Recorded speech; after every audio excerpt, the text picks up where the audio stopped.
25 minutes or so really is just to go through some of the bits around the movement skills for running, jumping and throwing, the online modules that have been made available, but also just a little bit around the philosophy and why we create them in the first place and their purpose. Conscious that there's a number of people within the conference who have a lot of experience around this area, so my apologies if I keep it basic and don't go into too much detail, but I've tried to just give a little bit of an overview really for this session. So if you do have other questions, then feel free to message or put onto the chat function so that I can see that, and then ignore Finn's comments about my growing beard. Okay, so first things first, he says, pressing the right buttons. So just to give a little bit of context really with regards to what I wanted to do, and just to talk about movement skills and competency as well. So we're really looking at these two elements, the efficiency of movement, but also effectiveness of what we're doing. So how do we move? What is the purpose or the target outcome in that particular point? But also with regards to the foundations and building blocks and the movement patterns that we're going to talk through, and the modules that are created around this as well, is just to allow us to try and be healthy and active, but also to try and perform across all various different ages and various different activities. The physical preparation bit linked in with fundamental movements, and then also that technical model with regards to athlete development, whether that be for performance or all of the stages of development actually across all athletic disciplines. And then the final point there, we're kind of looking at injury avoidance. It's not an injury prevention. It really is just looking at if we can move correctly, if we've got efficiency of movement or effectiveness of movement, and everything's linked together and working well, then hopefully that will help our athletes and runners to avoid injury where at all possible. Just to give a little bit more context with regards to the module, some of the outcomes that are linked with regards to the workshops and the online modules is these things that are coming up on the screen.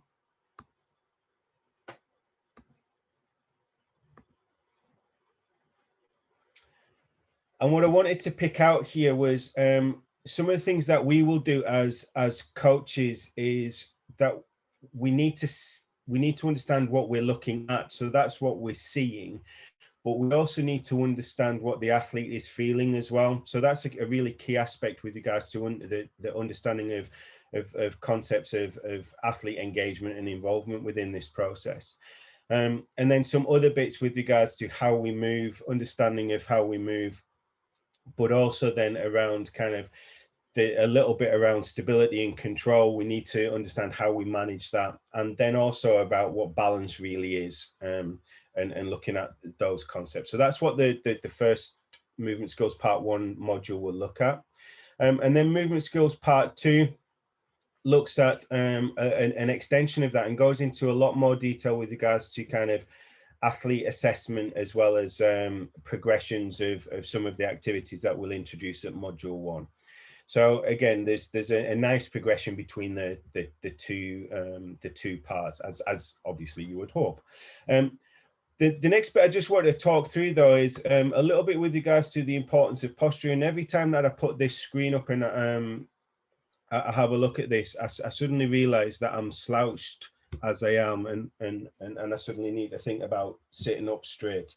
I am terrible at this, and hunched shoulders and all of those things. So we need to be thinking about this in real life really, and where are we and where are our athletes with regards to posture? How do they stand? How do they sit? And all of that will affect how they move. A lot of this is affected by modern society though. So I've just said that I've been slouched over quite a lot. But also with younger people, we need to ask the question, has physical gone out of physical education? Is there inconsistency across the offer of physical education? Certainly in the current environment with regards to how much physical activity people are getting in the different lockdowns across the UK. and what access have people had to some of that quality of physical education, whether that be in school or the virtual environment. Our constantly changing lifestyles, and I'll leave it at that, because the world constantly changes with every different government rule. But that's also for children and adults. We are a little bit less active. I've loved some of the stuff that Welsh Athletics has done, of trying to, in the recent lockdowns, of getting out and run from your home, and the run a mile stuff. Just being active is really good. But it's because society in as a collective is a little bit less active, and we are more seated. So we need to be thinking about that. The more time we spend in front of a screen, the more time we need to be thinking about, well, how much break do we give ourselves? Do we stand up? Do we stretch off? Do we go for a walk? Do we go up and down the stairs, or do we just go out and get some fresh air? All of those different things. And this also linked to something that reminded me with regards to several years ago now, when I was training, and I just started a job, and that job involved me standing on my feet for 6 or more hours at a time. And then I'd go training, and I was exhausted for the first few weeks. And it was only that my coach realized what was happening and changed the training program to accommodate, just because I was tired because of change of circumstance. So again, we need to start to understand what our athletes and runners are involved with, just to understand then what the effect that might have on posture, on their ability to move, their functionality, and all of those things. I also, though, wanted to introduce to you a little bit with regards to, and we'll talk, the module talks through this, a little bit with regards to what is movement and what is shape, and what do we really mean by that. And essentially what we're thinking about here is that all athletic movements have common body shapes, and we've talked about posture already, but when we're looking at our athletes, or we're working with athletes, we'll think about, what are they doing with their arms? Is their trunk still or stable? What's happening around the hip and knee area and the ankle? We talk around triple extension in various different event areas. So what are those body shapes? What do they really look like? But also then, we also should really understand that across every individual, we will also look to select the best shape, just to achieve a desired outcome. That best shape might actually mean that, for want of a better phrase, we might cheat. So we might cheat our body just to be able to achieve something. And if I give an example of, I might want to be able to touch my toes, but I've got really tight hamstrings and really poor hip flexors. So I might actually just bend my knees a little bit to be able to touch my toes. That means I've cheated a little bit, but I've able to achieve the touching the toes bit. But is that the best thing that I really needed to do within my body? Now, again, we've put in here with regards to impairments, injuries, tightness, age, but also some of the things that we introduce as movement is that some athletes might never have done this before. So it's really good to think about, the learning stage, or stage of learning of the athletes that we're introducing these things to. I've just seen the message from Lynn, and I think it's a great point, and P often is the loser with regards to kind of children missing out. So some of the things that are recent with regards to available venues. Sometimes it's the PE lessons that miss out because of testing or something else that takes place and gets in the way. So there's various different things. I'm not going to get into the politics of physical education at this point. I just wanted to make people aware that there's some things that affect the physical activity of younger people, and certainly around youth development, which I think is a really important age to start to think about. But just to show you some shapes really that we're looking at, and across all of these pictures within some of the athletes that you can see on the screen there's various different shapes, from the arm action, the hip, knee, ankle, I'm hoping that you can see some lunges in various different pictures there, you might be able to see a little bit of a brace or stability within the trunk area as examples. And again, across some of these and some of the movement pattern or shape that we can see within various different athletes. But also just to say that we can see this in others as well. And actually from birth, young toddlers, for the pictures at the top, they weren't taught how to do this. They found the best shape and the best movement. What happens is they start to copy and emulate or mirror their parents or other children and start to change how they move. But I just thought that some of the commonality of these pictures was really nice, just to show, or the similarity. And the squat one in the middle is a great example of the deep squat of the toddler at the top to the deep squat of the athlete at the bottom. So again, just having to think about some of these things. And of course, it's not unique to athletics, so we could see multiple different sports, and we can still see athletic shape within all of these. So what I thought would be nice, if you didn't mind playing, is just a little bit to start to think about where are you looking and what are you seeing, and trying to understand some of this as a concept. So for all of us, and I should say, because I'm obliged to do so under health and safety laws, and also Zoe would tell me off, that only if it's safe to do so, could you, when I say so, could you firstly sit upright, but secondly then, where you've got enough space, could you stand up out of your chair? So just when you've got the time. So all I want you to do when you're doing this is just to automatically just stand up. But then once you've done that, to think about how you did that. Okay? It's really straightforward. All we're going to do is stand up.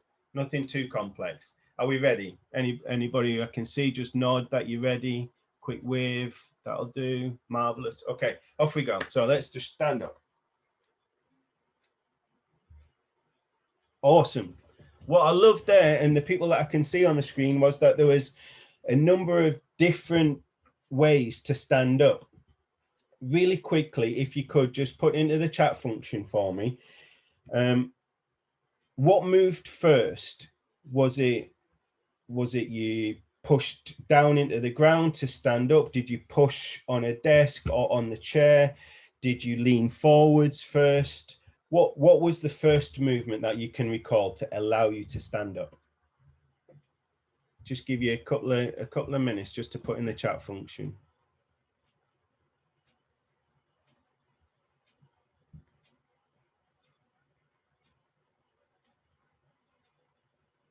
Marvelous.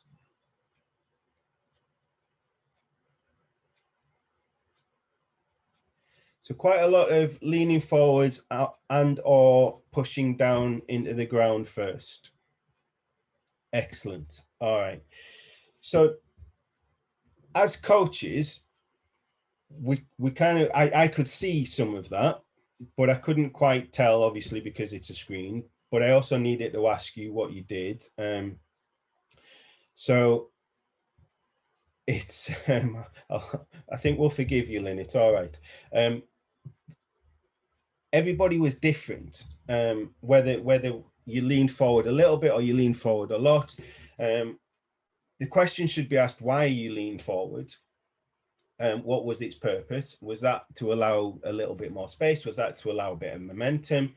And we can do exactly the same with all of our athletes when we're working with them around what they're doing and how do they feel with regards to then trying to create some movement themselves in whatever event areas that we're working with them on. So again, the module is going to explore that a little bit with you in various different activities. So thank you for playing with that. But I also wanted to ask you about why movement is important. And just to look at some of the things that we really want to do. So everything that we've just done in just standing up is looking at then we produced and directed and controlled force. So the moving forwards bit or the pushing down into the ground bit was that point. we only want to produce, or we only produce force when in contact with an external resistance. So actually everybody will have at some point pushed down into the ground or pushed with their hands and arms on a resistance, whether that be the floor or the table or the chair. So again, so we understanding of how that works. And then we want to try and do that in a stable and effective way. So whether that is that we can do that by stability, by holding onto a table or the chair arms, or that we've got really good trunk control so we can just stand up without holding on to anything, all of those different things. Where we've got stability, then we can control the force. Where we haven't got stability, and we talk about energy leak along the kinetic chain and the chain throughout the body, is if we're not stable, then the force that we apply into the ground, as an example, will be leaked and won't be as efficient and won't be as effective. And again, the modules will go through some of that. So we need to think about how effective and how stable we are at producing or applying force. And then just to think about the key movement sequence, and we talk about triple extension a lot within the coach education qualifications content, but actually there's also a triple flexion that takes place at the same time, just the way that the muscles work. But we think about within that is that we'll extend hip, then knee, then ankle, just in that sequence. It's really nice to ask people just to try and do it the opposite way. When I say nice, I mean hilariously funny.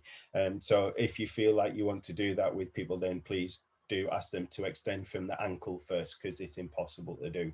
Film it and showcase it. That would be awesome. Just to think about that, we can see shape as a sequence as well. So we've just put this together just as a kind of a quick sketch sequence, just to think about. We could see that in action.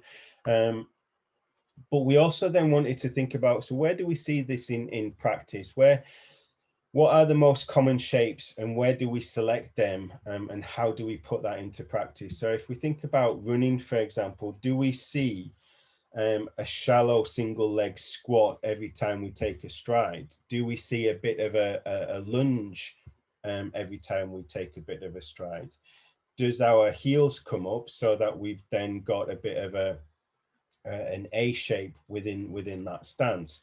Are we able to control that so we've got nice tall posture and stability around that? Can we do that coordinated so that our arms are driving backwards as our legs driving forwards? And have we got the flexibility and a range of movement to be able to control all of that? So all of those things that we want to start to think about.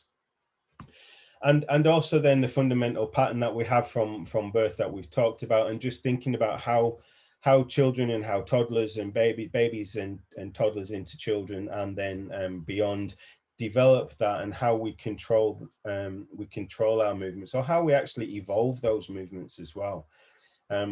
So again, we have the ability, the toddler picture that I've shown before, the toddler that is coming down the stairs and looking at the shape that they've got and the control. We can start to think about athletic shape within all of those. Within the modules, we're also going to then look at what these fundamental movement patterns might be. And so on the screen there's a number of them that we'll explore through the online modules, about what that might include, whether that be the squat, the lunge, push and pull, the bracing or the twist, and landing with control. So we've put that an example of hop and fix, or hop and stick. But just to look at that in action, really, with regards to what that might look like in a sequence. And so this is a great little sequence that we pulled together with Philip's jumping. But thinking about some of those fundamental movements that I've just introduced, and where we might be able to see them in that as a pattern. And yes, this is an elite triple jumper, but we could start to see that in various different event areas or disciplines. And so if I use running as an example, we might still see a squat or a brace or a lunge. So again, we're starting to see some of those in action. Okay. We do assemble the basic patterns for complex movements and shapes. So we're talking about running and jumping, throwing, but fundamentally we're going to be looking at the same type of movement patterns, and those are really important, especially within physical preparation activities, but also, so we've put there running, jumping, throwing, and weightlifting or physical prep. Within all of that, though, there's some things just to have a think about.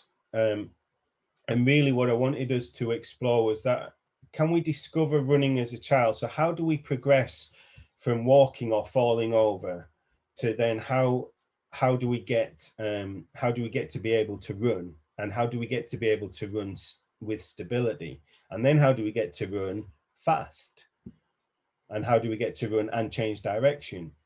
So the question here is, how many legs do we run on? I'm not going to ask you, but I'm hoping that you all know that the answer is 1.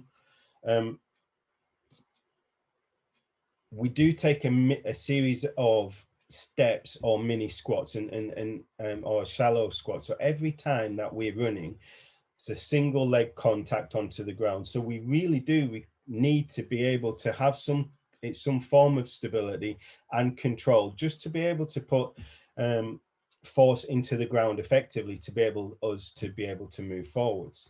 And again, with regards to the force application, we're just really talking about producing that in a down and backwards action to allow us to go slightly up and forwards.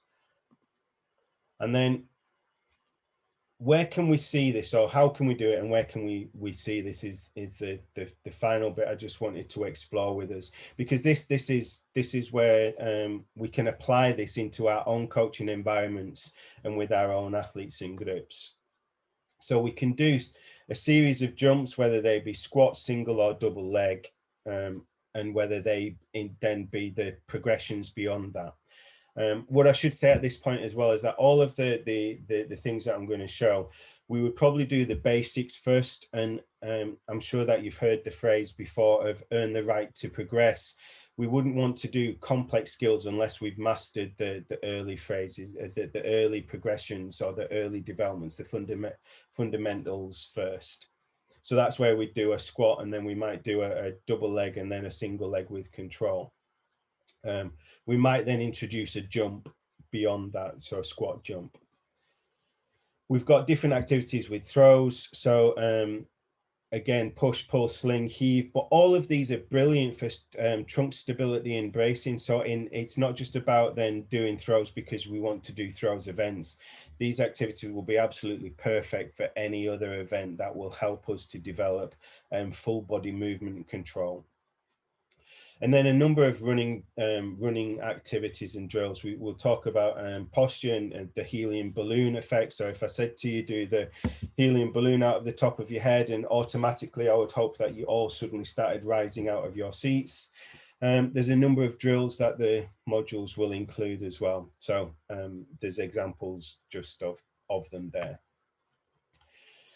And the final bit just to leave you with is just to think about, where could you include all of these activities? Can they be done in the warm-up? Can they be done in a cool down? Or could they be done as a separate physical preparation type activity? And where can you put that into your planning and the training for your athletes and groups? So conscious that's a really whistle-stop tour of the online modules that have been created, but essentially we've got fundamental movement pattern within them. We're looking at athletic shape and what that might mean. We've got some practical activities to show and for you to have a practice at and with. The real importance of see and feel. So what are you seeing, but what is the athlete feeling at the same time? And essentially then, can we look at injury avoidance, but also fundamentally for us, this concept of athlete development within that whole process? That's me, Zoe.